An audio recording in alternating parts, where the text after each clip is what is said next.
स्वागतम सुस्वागतम। स्वागत है मित्रों आप सभी का हमारे YouTube चैनल हिंदी साहित्य में। स्वागत करता और आपके मंच संचालन करता है टी निरंजन।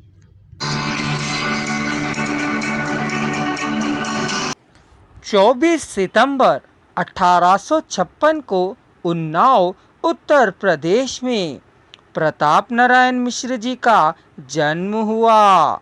उन्हें आधुनिक हिंदी निर्माताओं में से एक माना जाता है। वे हिंदी खड़ी बोली और भारतेंदु युग के उनायक कहे जाते हैं।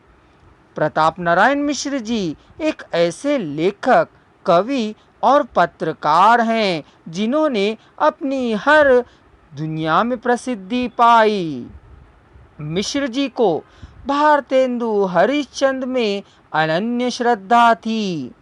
वह स्वयं को उनका शिष्य तक कहा करते थे। वे उन्हें देवता के समान स्मरण किया करते थे। ऐसा उल्लेख उन्होंने अपनी कई पुस्तकों में किया।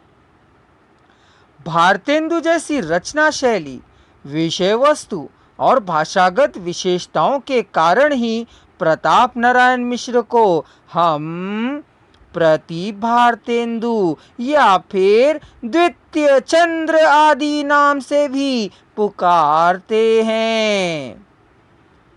देश प्रेम, समाज सुधार, साधारण मनोरंजन आदि उनके निबंधों के मुख्य विषय हुआ करते हैं। प्रताप नारायण मिश्र जी अक्षरारंभ से पश्चात अपने पिता से ही ज्योतिष पढ़ा करते थे, किंतु उनकी रुचि उसमें नहीं थी, अतः उन्हें अंग्रेजी पाठशाला में भर्ती करा दिया गया। तब से कई स्कूलों के चक्कर लगाने पर भी वे पिता की लालसा के विपरीत पढ़ाई लिखाई से विरक्त ही रहे। छात्रावस्था से ही उन्हें कवि वाचन सुधार के गद्य पद्य मय लेखों को नियमित पाठ करने का शौक था, जिससे हिंदी में उनका रुझान और अनुराग उत्पन्न होने लगा। लावनी गायकों की टोली में आशु रचना करने और ललित जी की रामलीला में अभिनय करते हुए उनसे काव्य रचना की शिक्षा ग्रहण करने से भी वे स्वयं मौलिक रचना करने का भी अभ्यास करने लगे।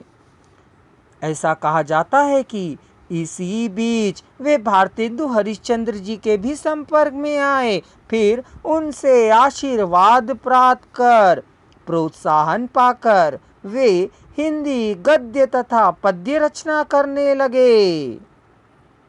उनकी प्रकाशित पुस्तकों की अगर चर्चा की जाए तो हम कह सकते हैं कली, कौतुक, रूपक, जुआरी खुआरी, प्रहसन अपूर्ण, हठी हमीर, संगीत शाकुंतल, अभिज्ञान शकुंतलम के आधार पर रचित गीत रूपक, भारत दुर्दशा रूपक, कली प्रवेश गीति रूपक, दूध का दूध और पानी का पानी, भाण अपूर्ण, यह सब नाट्य साहित्य है। निबंध के रूप में प्रताप नारायण ग्रंथावली का पहला भाग, जिसमें 200 निबंध संग्रहित है।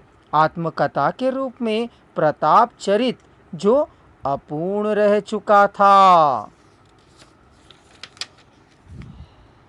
उपन्यास जो इन्होंने अनुदित किए हैं: अमर सिंह, इंदिरा, कपाल कुंडला, देवी चौधरानी, युगलांगीय और राज सिंह राधा रानी।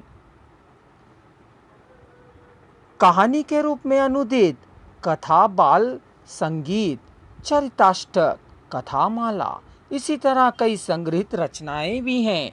अफसोस के रूप में हम कह सकते हैं कि इनका निधन 6 जुलाई 1894 में हो गया।